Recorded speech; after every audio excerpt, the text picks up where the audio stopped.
Welcome to Voices from the Valley, a podcast of the Community Foundation for the Fox Valley region. I'm Amy Spreeman. And I'm Carolyn Desrosiers. What would you do if you were unexpectedly about to lose your home? Many of us who've never faced this prospect might think we'd know what to do to fix the situation. Maybe borrow some money, or take a second job, or look for a more affordable place to live. But is it really that simple? Carolyn, I think that if that were the case, we wouldn't be seeing many of our Fox Valley neighbors homeless or entering into the reality of having no place to call home, because the reasons for homelessness are far more complex than we might imagine, and that means that the simple solutions we might come up with really aren't that simple. The truth is that a lot of households in Wisconsin are struggling. In 2018, 34% of Wisconsin's 2.3 million households still struggled to make ends meet. And while 11% of those households were living below the federal poverty level, another 23%, more than twice as many, were ALICE households, which stands for Asset Limited, Income Constrained Employed. These households earned above the federal poverty level, but not enough to afford basic necessities. That was 4 years ago, before COVID, and before the affordable housing crisis really took hold. Let's put those numbers into a more local context. We know from Project Rush that on any given day, there are an average of 350 people who are struggling with homelessness in the Fox cities. 350 people a day. Project Rush stands for Research to Understand and Solve Homelessness, and it's an initiative we've supported in our area to learn directly from people experiencing homelessness or the hidden homeless. Think individuals living on a friend's couch or a family doubled up and staying with another family, people who are precariously housed. Our listeners may recall an earlier podcast episode we did where we interviewed a young mom named Amber who found herself in that very situation. Her story was part of a series we're doing on the affordable housing crisis in Northeast Wisconsin. We'll link up the full interview in our show notes today. Carolyn, I think it would be helpful to set the table for this episode by playing a small part of Amber's story so that you can hear why it happened to her and what it felt like. Take a listen.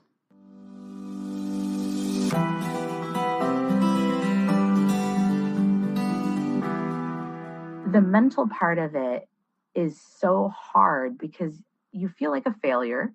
You're stressed out.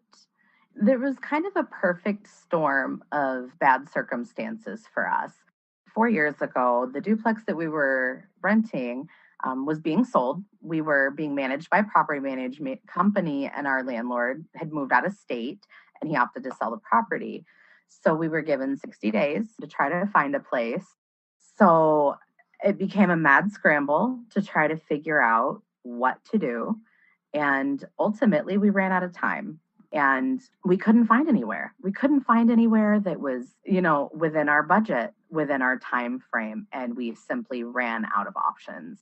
The mental part of it is taxing in ways that you can't explain to a person that's never dealt with it. And this is a very real problem. And I think that the reason that we have so many misconceptions are because people just simply don't want to talk about it. It's uncomfortable. It feels really terrible to live a life of comfort and stability and to know that there are people very near your living area, families that your child may attend school with, who are food insecure, who may not have a roof over their head that night, who may be sleeping in their cars. When things were really kind of bottom of the barrel for me, it just felt hopeless. Every step of the way, every mistake that I made, I will own 100%. But I absolutely will not bear shame. Because if this can happen to my family, it can happen to anyone's. That was Amber Edwards, and her story about trying to keep her family together in an apartment they could afford is pretty amazing. And if you haven't heard it yet, you'll want to click on the link that we're going to put in our show notes today. We at the Community Foundation have been working with numerous nonprofit organizations in communities throughout the Fox Valley who are boots on the ground and helping people who are experiencing homelessness. And they do this with the power of many people who support them through volunteering or through generous donations. One of those nonprofits is Pillars, headquartered in Appleton, which provides shelter, support, and solutions to address the housing needs in our community. We're going to hear from the executive director of Pillars to find out what that looks like in our area and how people who've never experienced homelessness might want to look at this in a whole new way. Back in a moment.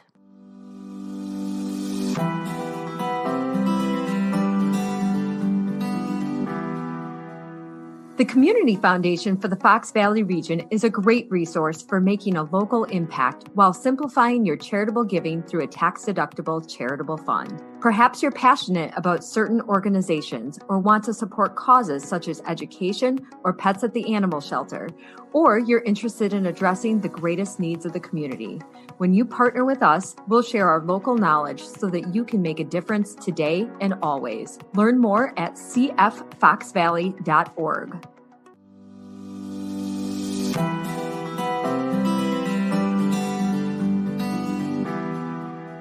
Welcome back. We are joined now by Joe Mothy, the Executive Director of Pillars in Appleton. And for people experiencing homelessness, Pillars is one of the go-to places for shelter and support. So welcome, Joe. Thanks for joining us. Thanks. It's great to be here, Amy. We're so glad we get to talk with you, Joe. One of the things we want to talk with you about is when we think about people experiencing homelessness in our communities, for anyone who's never experienced it, we might have a picture in our minds of what homelessness looks like. Can you paint a picture for us of the reality versus what we might think homelessness is? It's a great question, and it's a hard question to answer. I would say, to some degree, whatever picture you have in your mind is probably true, and probably a dozen or more other pictures of that. So if you have the classic movie screen TV set, somebody under a bridge, living in their car, that kind of last step of maybe desperation before I get some help, that's true. And that's true in our community. We have a street outreach team that's connecting with 50 to 60 people per month who are in similar situations, who are unsheltered or are very precariously housed. So that's true. And if your stereotype is one of somebody who's had addictions, that's true. That's true as well. And if your stereotype, or if what you're thinking or not thinking is somebody who everything was going fine and then something fell apart, like my spouse died, or I lost my job unexpectedly, or I had some medical bills that I couldn't pay, so I ended up in this spot, because that's true too. The amount of variety and complexity that we see is across the board. So it is literally, this could happen to any one of us to some degree. And then there are some examples that are maybe so extreme that you couldn't imagine ever being that one. But all of that happens in our community and is evidenced by, 2 shelters and 130 people every night that don't have another place to put their head down other than on a pillow in one of our shelters. Wow, and we've never experienced homelessness, but I imagine it's a scary thing. And Joe, you're seeing clients who've never experienced homelessness before. How does Pillars begin to offer help and hope? Yeah, it's and we want homelessness to be unfamiliar. We want that experience to be, if it happens, for it to be rare and for it to be one time. One of the things that we're doing is not only if you get to a episode of homelessness, be it the first time, second or third, that we have the capacity and the services to address that. Those are typically shelter services and all of the supports around that. A big push for us recently has been trying to get farther upstream on that. So we've, especially through the pandemic, we've kind of doubled down on what we call our prevention and diversion work. So we connect people, and we really want to talk to people before you get to that episode of homelessness, before you hit that low point. And what we found is we can offer more help, we can do it more economically, and the success rate is a lot higher. So we've got 2 to 3 people who are focused on connecting with people who are not yet homeless and say, what can we do to keep you where you are, to stabilize you? And that might be, again, keep you employed, or it might be a car repair, or it might be helping you find a different place to live. But let's all do that while you still got some stability in place. And what we found is our success rate there is 90% of the people we serve in that program don't experience homelessness, as we've defined it, in the next couple of years. So we want to get upstream. We want to stop it before it ever happens. That's the best way to do it. But if it does happen, and we know that it does, then we need to be there with the basics of a place to sleep and a meal and a place to get yourself clean, and then support that with case management to move to something more stable. I love that idea of getting upstream, Joe. And it's exciting to hear what your success rate is when you're able to connect with people before they experience homelessness. Yeah. Joe, a few years ago, Pillars came into being when three different organizations working on different aspects of homelessness decided to come together and become one organization. And our community foundation was pleased to be able to help with that transition. Can you tell our listeners more about Pillars and this kind of unique coming together that happened? Yeah, thanks. And Community Foundation was instrumental in making that happen. Our big idea, which was also founded out of a Community Foundation project called Project Rush, is how can we serve this community better understand homelessness and how we serve it. And what we had at that point were three agencies, one called Homeless Connections, which was offering kind of family shelter and a pretty mature set of services to go around that, and one that we had called the Fox Valley Warming Shelter, which was an overnight shelter for people experiencing homelessness. It was for singles, and that popped up because there was a need in the community to provide services to people who had criminal backgrounds and were struggling with addictions and things like that. And the third agency, and that was a housing partnership, was a housing solution, supportive housing. So then that step out of shelter and the step beyond that to offer affordable housing for that stability. And our idea with that was, if we put those together, we will be better able to serve the community, more efficient, and we'll be able to work together better. And I think in a lot of ways that's materialized. And we've seen some of that over the last year in the pandemic. Yeah, we have. And, speaking of the pandemic, right now, we're kind of heading into some precarious times. We're not really sure what the future holds. No one has a crystal ball, but we do know that we're seeing rents and mortgages at an all-time high. And really, affordable housing is hard to come by. How has this environment impacted people in the Fox Valley? And are you seeing an influx of new clients? Yeah, you hit it, Amy. The magic in all of this has always been what comes next, from a homelessness and a housing stability standpoint. And the answer to that is always affordable housing. And the cause of a lot of homelessness that we see is the lack of affordable housing. There's other things at play. A lot of times people maybe simplistically look at it and say, well, if your shelters are full and you have a wait list, we need bigger shelters. And our focus has always been maybe, but we'd rather put the emphasis on the next step, on getting into a place where you got a key to the front door and you've got some stability and can move. So we've always focused on supportive housing, affordable housing, and so on. And that is really tough in the country, but in our community as well. The latest numbers I saw, our rental vacancy rate is less than 3% in this area right now. And if you think about it, that's probably that's as low as it'll go, because there's turnover, and that takes a little bit of time. So there is a lot of competition for rental properties or rental units.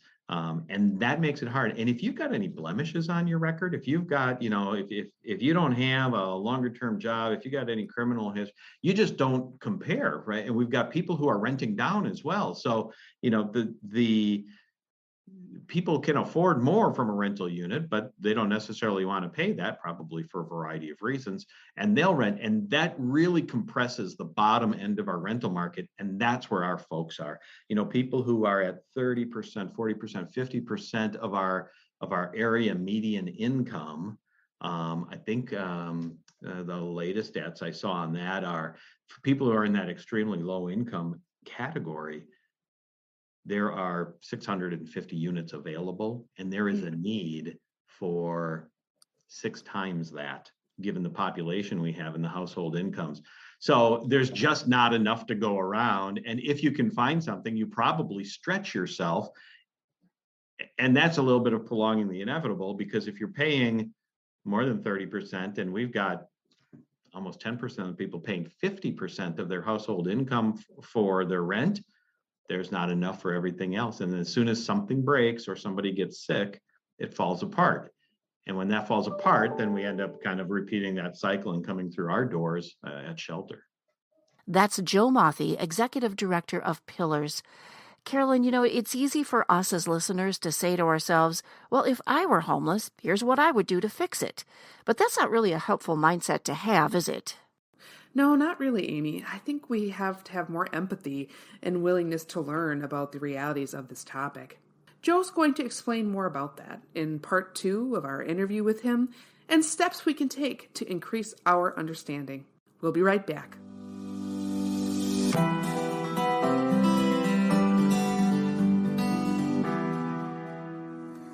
Hi, I'm Laura Marunk with Godfrey & Kahn in Appleton. As a board member and volunteer for the Community Foundation of the Fox Valley region, I'm honored to help our donors invest in the community that has given them so much. Thanks to the Community Foundation, donors of all levels and backgrounds can direct their generosity to nonprofits that impact lives, ensuring that together we flourish. To learn more about giving, please go to cffoxvalley.org.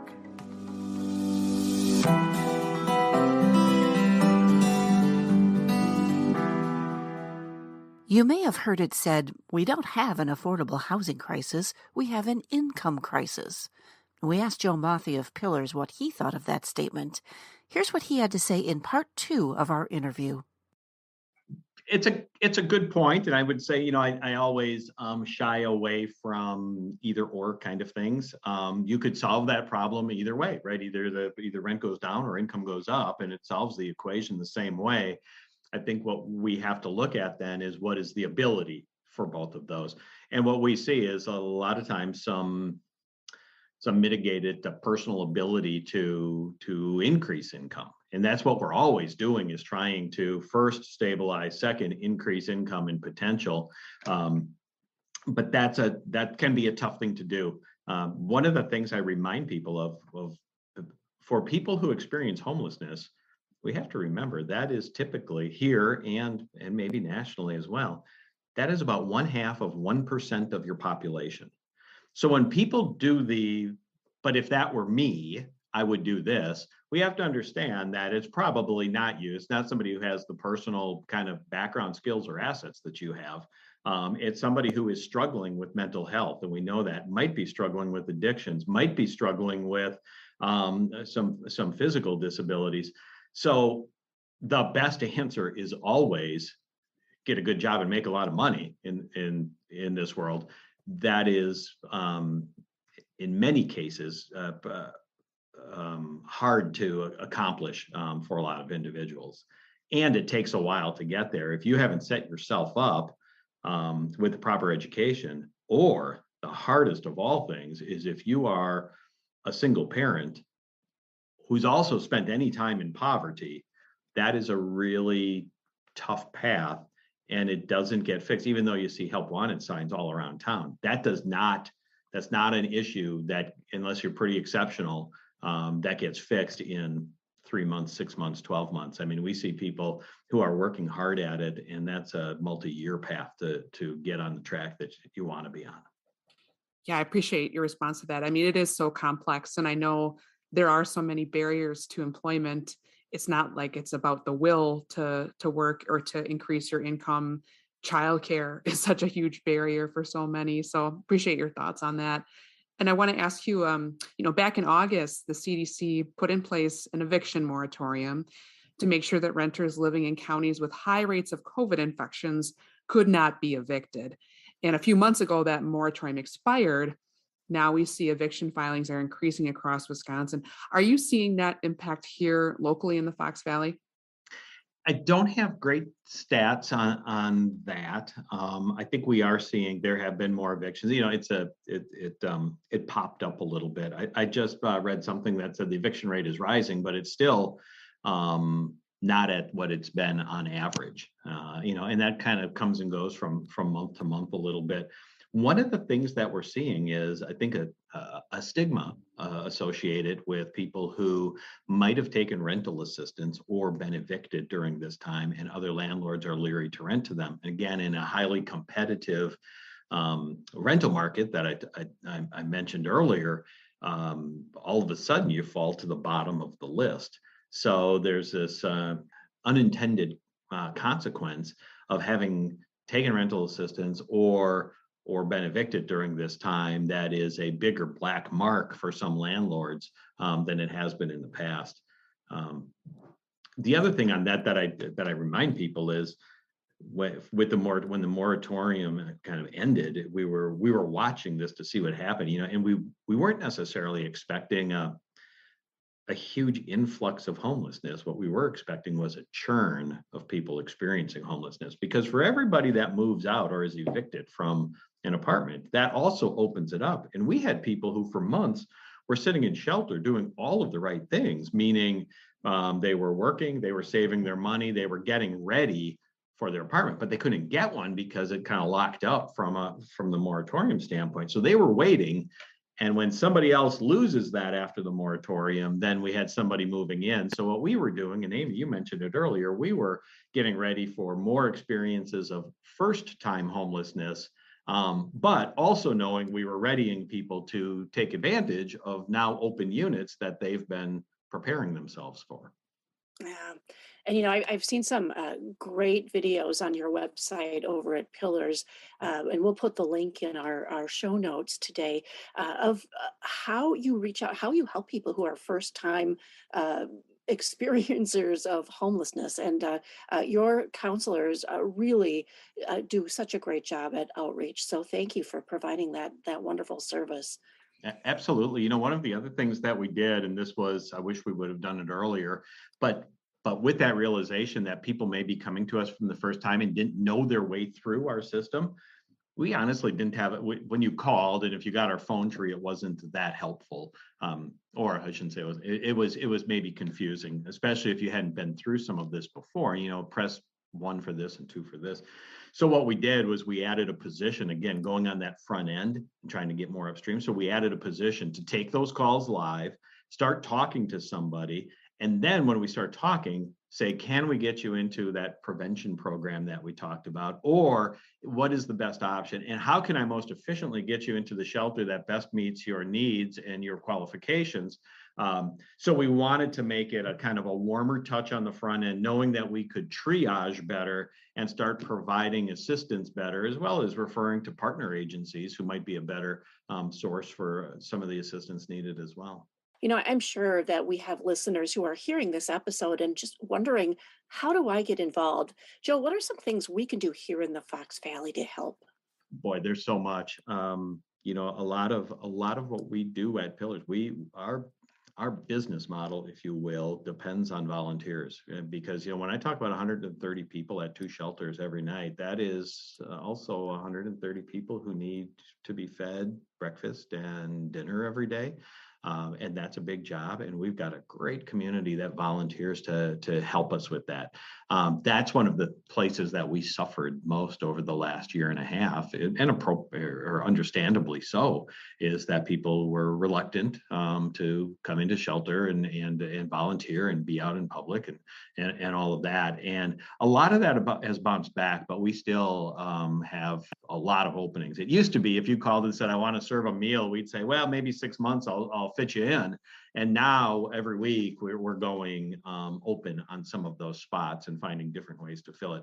So volunteering is huge for us. In a typical year, we'll have 25,000 hours of volunteer time, and a lot of it on those kind of things, serving meals and kind of being at the front desk and helping. That's great. Of course, it goes without saying, financial support is great, because all of our work, as much value as there is in the building and the bed and the blanket and the pillow and the front door, and that is irreplaceable. The real support and the magic and the help and the progress comes in a relationship with the person, a case manager, or a role we call shelter client advocate, that interacts with somebody and understands from that beginning point. I said, homelessness can happen in so many ways. They want to know, but what's your way? And more importantly, what are your strengths and what are your goals? And now how do we channel all of that to a better future? So for us, a lot of it, 80% of the cost of pillars is the people who deliver those services. So volunteerism is great. Awareness is great. And financial support is obviously part and parcel of what we do as well.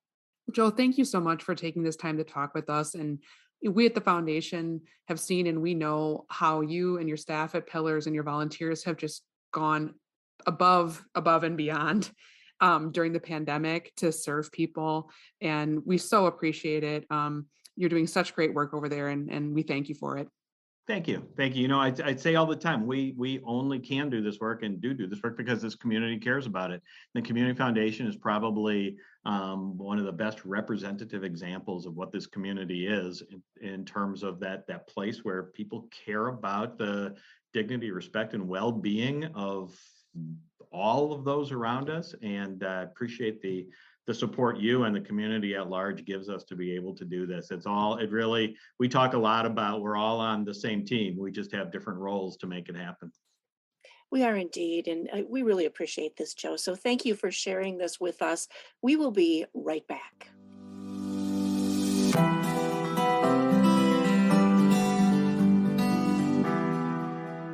That was Joe Mothy, Executive Director of Pillars. And we'll have all the links to the resources in our program notes today. That's all the time we have for this episode of Voices from the Valley. Thank you for listening. We'll see you next time on Voices from the Valley, a podcast of the Community Foundation for the Fox Valley region.